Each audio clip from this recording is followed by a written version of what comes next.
আল্লাহর অশেষ রহমতে যখন আমার ঘরে কন্যা সন্তান হলো, আমি আর আমার হাজব্যান্ড অনেক বেশি খুশি ছিলাম আলহামদুলিল্লাহ। আর সবথেকে বেশি আমি খুশি হয়েছিলাম আমি আমার মেয়েটাকে পুতুলের মতো করে সাজিয়ে রাখতে পারবো। যাই হোক, আমার মেয়েটা আরও ছোটোকাল থেকে অনেক বেশি সাপোর্টিভ। এখন তো ওর বয়স প্রায় 3 বছর হয়ে যাচ্ছে। সবাই ওর জন্য অনেক বেশি দোয়া করবেন। আমি সাপোর্টিভ বললাম এই কারণেই, ও আমার প্রত্যেকটা কাজে হেল্প করে। যেমন ধরেন ঘর গুছানো, রান্নাবান্নার কাজে, দেন হচ্ছে কোথাও যাওয়ার সময় রেডি হওয়ার কাজে, তারপর ওকে শাওয়ার দেওয়ার সময়।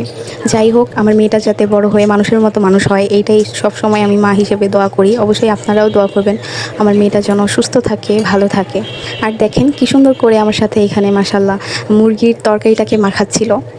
আমি যেহেতু একবারে সব কিছু মাখিয়ে বসিয়ে দিব, তো সে আমাকে বলতেছিল, মা আমিও একটু তোমাকে হেল্প করব। তারপর আমি বললাম যে আচ্ছা ঠিক আছে। দেন ওকে বলতেছিলাম যে এইভাবে মশলাগুলো মাখতে হয়।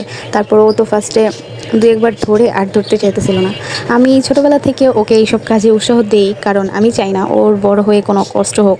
যেমন আমি বাবা মায়ের একমাত্র মেয়ে ছিলাম, আর আমাকে আমার মা বাবা কোনো কাজ করতেই দিত না, ঘরের কোনো কাজ। সে তো আমার বিয়ের পর একটু কষ্ট হয়েছিল, বিশেষ করে রান্নার কাজটার জন্য।